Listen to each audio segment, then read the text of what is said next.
भीमराव, जैसा मैं तुम्हें सातारा में परेशान करता था, तुम्हारे परिवार को परेशान करता था, ऐसे लोग तुम्हें हर जगह मिल जाएंगे।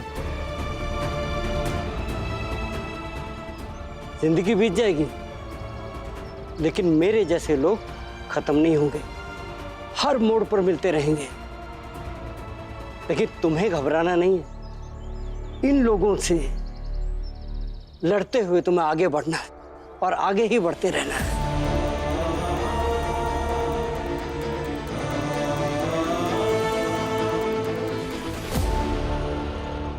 अभी मैं चलता हूं। पंडित जी, मैं आपको स्टेशन तक छोड़कर आता हूं। चलिए।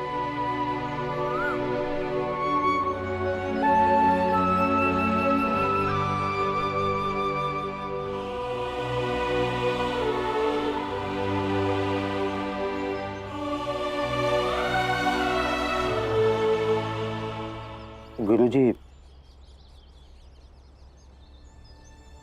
बोलो बोलो। उस दिन भीमराव जिस बैरिस्टर के बारे में बात कर रहा था ना,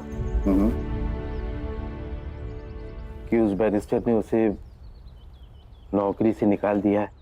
हाँ, वो मैं ही था।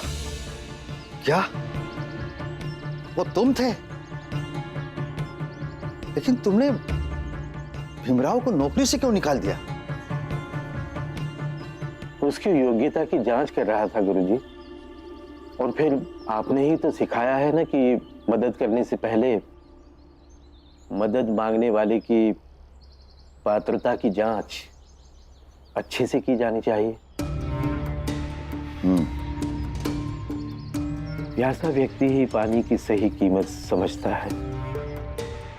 और गुरुजी, मैंने पाया कि एक दिन वो सच में बहुत बड़ा बैरिस्टर बनेगा।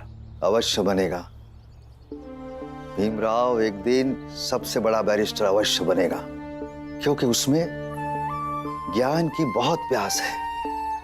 और मुझे इस बात का संतोष है कि अब वो तुम्हारे पास आ गया है, तो उसका मार्गदर्शन भी अच्छे से हो जाया करेगा।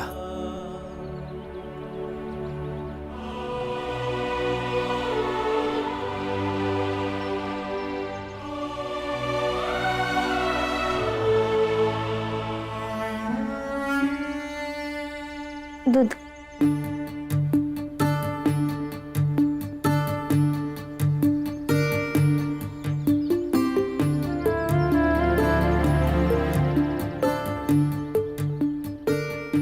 मैं भी माँ में पैदा होती तो आपकी कुछ मदद कर सकती।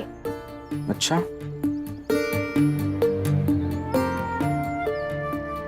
लेकिन तुम्हारे माहू में पैदा होने का मेरी मदद करने से क्या संबंध है? आप ना बिल्कुल बुद्धू है। देखिए, मैं माँ में पैदा होती तो बचपन आपके साथ गुजरता, हमारी दोस्ती भी हो जाती। फिर आप मुझे पढ़ाना भी शुरू कर देते, फिर मैं पढ़ते पढ़ते थोड़ी समझदार हो जाती। फिर ये कागज समझने की कोशिश मैं भी कर सकती थी।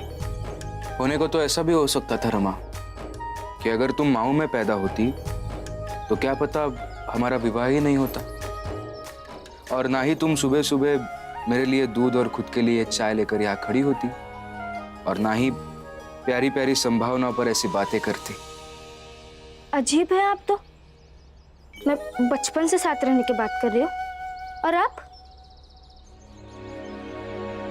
ठीक है, पढ़िए और ये दूध पी लीजिएगा। कहीं और जाके चाय पी लूंगी। रमा, आओ, आ जाओ।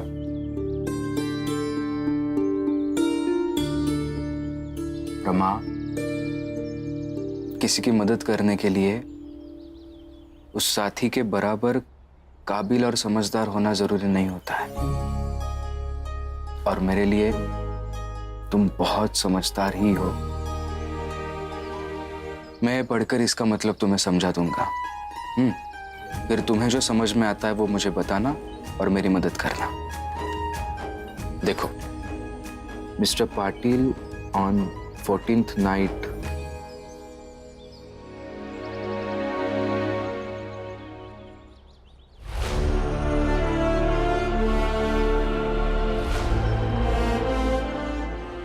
भीम को एक अच्छे जीवन साथी और एक सही मार्गदर्शक मिल गया।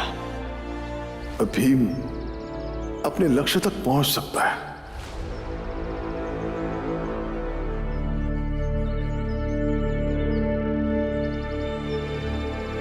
बैरिस्टर साहब,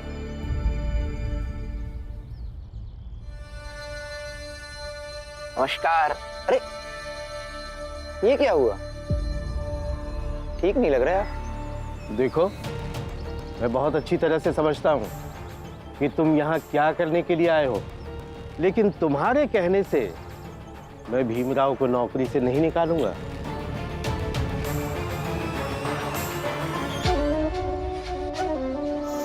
फिर तो समस्या हो जाएगी बैरिस्टर साहब। मैं तो ये सोच रहा हूँ कहीं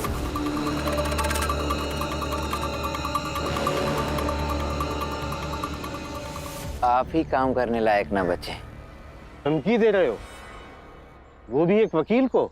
धमकी नहीं, सलाह दे रहा हूँ बैरिस्टर साहब। क्या है, कोर्ट के बाहर आप, मैं, सब बराबर हैं। तो धमकी समझना है तो धमकी समझिए, फिक्र समझना है तो फिक्र समझिए, जो समझना है वो समझिए। लेकिन जो बोल रहा हूं उस पर ध्यान अवश्य दीजिएगा। बाकी ख्याल रखिए। चलता हूं।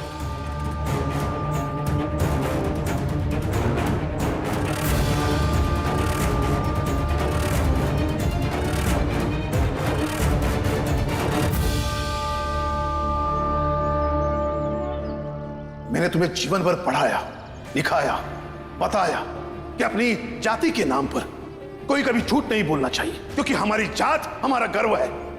भीम भाऊ, आप ही बताइए, आपके भैया ने जो किया है वो सही है या गलत? गलत किया है। बाबा जो बोल रहे थे वो सही है। मुझे सोचना ही नहीं उन सब के बारे में। जिसको जो सही लगे करे, मुझे बस काम करना है।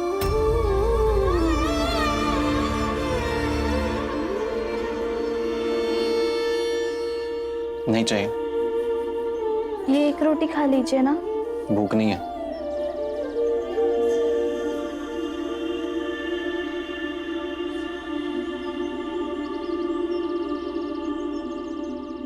समझ सकती हूँ, जब इंसान अंदर से टूटा हुआ महसूस करे तो खाने पीने का मन नहीं करता। लेकिन आप खाइएगा नहीं तो आप बीमार पड़ जाएंगे। उससे किसी को क्या फर्क पड़ेगा पता नहीं, लेकिन आपकी पत्नी, उसकी तो पूरी दुनिया आप है ना। दीजिए, मैं खिला देती हूँ।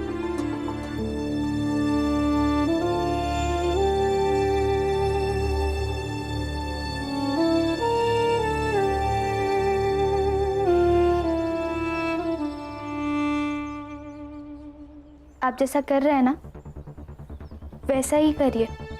मैं हूं आपके साथ। मैं समझती हूँ कि आप सही हैं।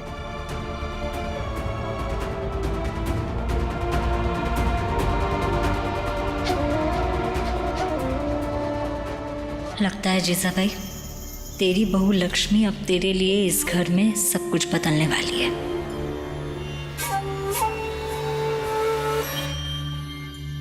देख, मैं समझ सकती हूँ, क्योंकि मैंने भी ये सब सहा है। लेकिन ऐसे सामान बांधकर कब तक बैठी रहेगी? जाकर खाना बना और कुछ खा ले। और ऐसे दुखी होने से, उदास होने से वो वापस लौटकर तो नहीं आ जाएंगे ना। लेकिन वो तो यह चाहता है ना कि हम उदास रहे। वो अच्छे से जानता है कि हम उनके बिना कबहू खाना नहीं खाते। जब तक वो न सो जाए हमके नींद नहीं आवत है, तब वो हमने कौनो खबर नहीं ली। अच्छे से जाना तो ये कि हमारी फुलिया न खाना खाएगी न सोएगी, तो फिर लौट के नहीं आए।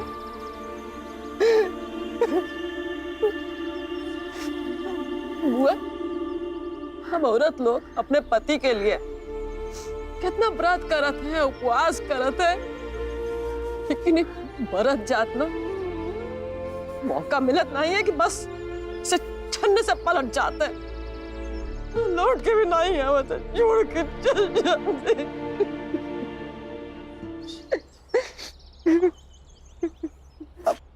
फुलिया जी, अरे मोहल्ले में आपके इतने चर्चे हैं, मुझे तो पता ही नहीं था। वो क्या है ना, मैं पंडित जी को छोड़कर वापस आ रहा था तो लोग मुझे रोक रोक कर कह रहे थे कि कपड़े ले जाओ, और आपसे कहने के लिए कहा है कि 2 की जगह 4 दिन भी हो जाए वो आपसे ही कपड़े साफ कराएंगे। मैंने कहा ठीक है, एक बार मैं फुलिया से पूछ लेता हूँ, फिर मैं कपड़े लेकर चल जाऊंगा। तो आप क्या कह रही हैं फुलिया जी, ले आओ कपड़े? बस वही गवा तुम्हारा मजाक।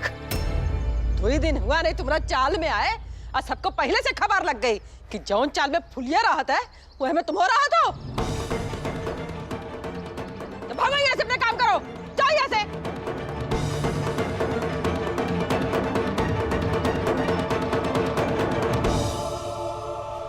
जा, ये सामान उसके कमरे में रख दे।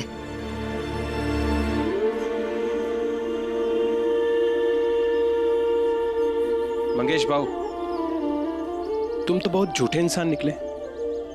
फुलिया दोबन से झूठ बोलकर उसकी नजर में अच्छा बनने का नाटक बंद करो, और ना ही फुलिया दोबन को बेचारी समझने की भूल करो।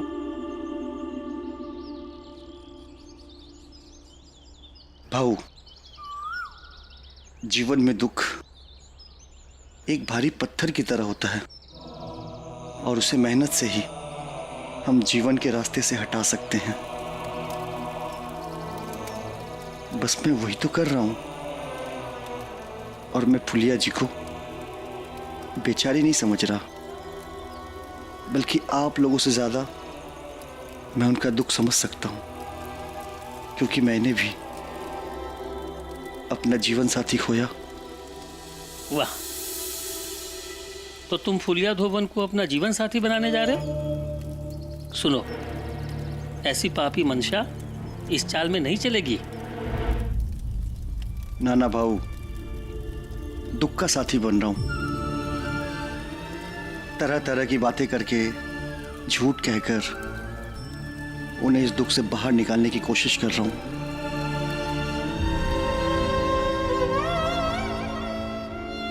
भीमराव, इस केस के कागजात तो तुमने देखे ही हैं। अब ये बताओ कि तुमने क्या पढ़ा और तुम्हें क्या मिला? जी सर। सर, ये पेज नंबर 4 के अंत में और पेज नंबर 9 के शुरुआत में जो चीजें लिखी है, जो तिल माही तेल है, जो चकमक में आग, तेरा साईं तुझ में ही जाग सके तो जाग। भीमराव एक दिन सबसे बड़ा बैरिस्टर अवश्य बनेगा, क्योंकि उसमें ज्ञान की बहुत प्यास है। मैं तो ये सोच रहा हूँ कहीं आप ही काम करने लायक ना बचे।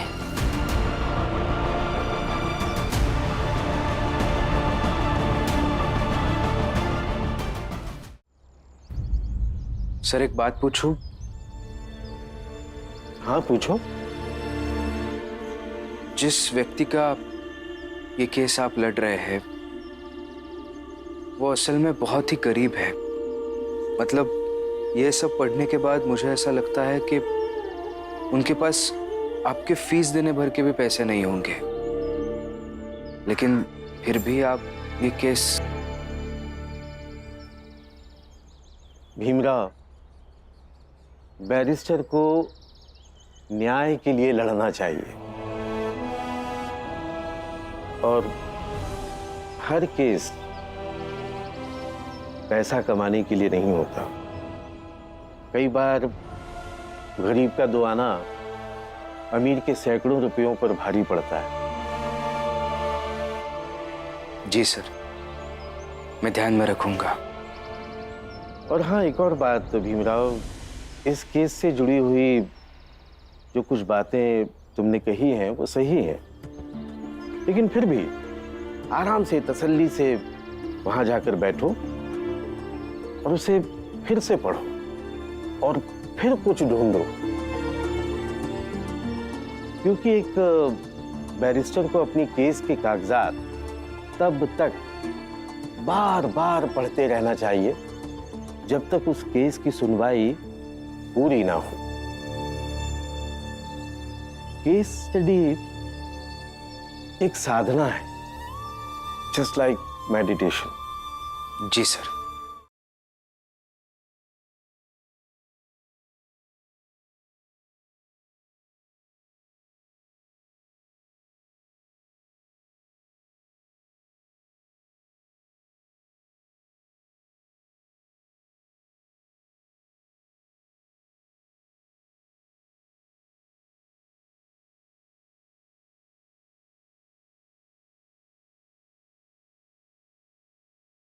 राम जी, बंबई आकर पता चला कि यहाँ भी सतारा की तरह जात पात ऊंच नीच का चक्कर है। मंगेश, अभी तो सिर्फ 3 जगह से धक्के मारकर निकाला गया है और हमें तो इन धक्कों की आदत हो गई है। तुम्हें पता है, कभी कभी हम लोगों को सप्ताह भर लग जाता है काम ढूंढने में, और यदि कभी गलती से काम मिल भी गया कहीं तो वो नरोत्तम जोशी जैसा कोई आदमी आता है और हमें काम से निकाल देता है। कोई बात नहीं, जिनका संघर्ष बड़ा होता है उनकी जीत भी बहुत शानदार होती है। लेकिन ऐसे गुजारा कैसे चलेगा? कुछ तो करना पड़ेगा, कुछ तो सोचना पड़ेगा हमें। कुछ ना कुछ तो होगा। हमें भी कुछ काम दीजिए, बड़ी मेहरबानी होगी। जात कौन सी है तुम्हारी? छोटी जात के हैं। ए, इधर आओ। अरे इधर आओ।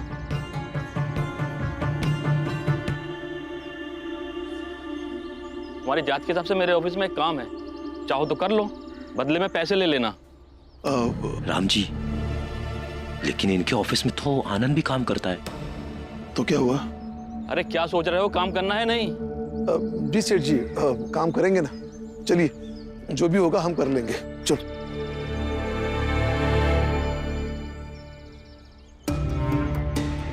हिसाब क्यों मिल क्यों नहीं रहा है ये? सेठ जाएंगे तो हिसाब मांगेंगे।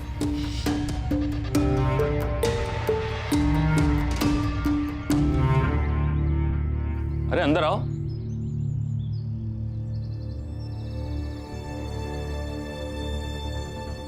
वो अंदर कुछ गंदगी है, वो साफ कर दो और बाहर फेंक दो उसको।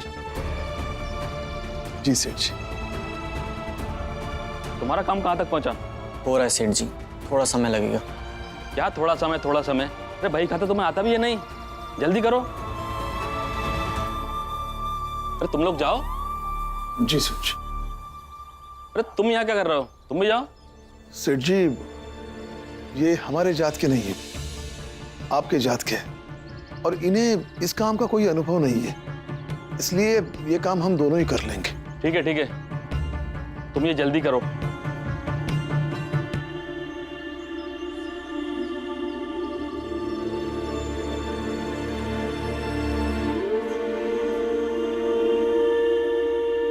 आनंद, एक बात बोलूं? राम जी के 3 बेटे थे, बाला, आनंद और भीम। तीनों अलग अलग थे, लेकिन अब मुझे लग रहा है तुम बाला जैसे हो गए हो। बाला मत बनो, आनंद ही रहो। तुम्हारे बाबा सत्य के साथ हैं, उनके साथ खड़े रहो, भीमराव की तरह।